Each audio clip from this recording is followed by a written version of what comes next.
This is a special opportunity. It happens every year, and we really enjoy all the people that come in to view the parade. It gets a tremendous response, Aim, fire. and it's very bicentennial. Your left, right on left. It's an opportunity to think about our veterans, those who have paid the total sacrifice, and give honor to them. Fire left. And then also to recognize that it's the birth of our country.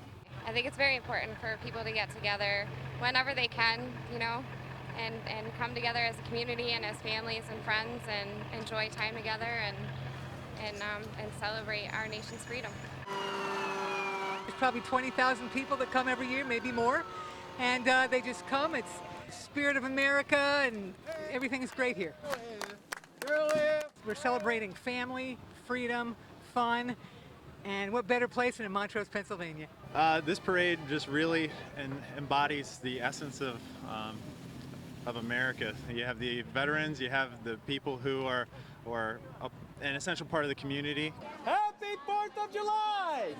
There's no other place like Montrose. There's no other day like the 4th of July. Glory, glory, hallelujah. 4th of July in Montrose is an annual event for us, and like I said, it's great to get the family together, and it's great to be a part of old school America, I guess is a good way to put it.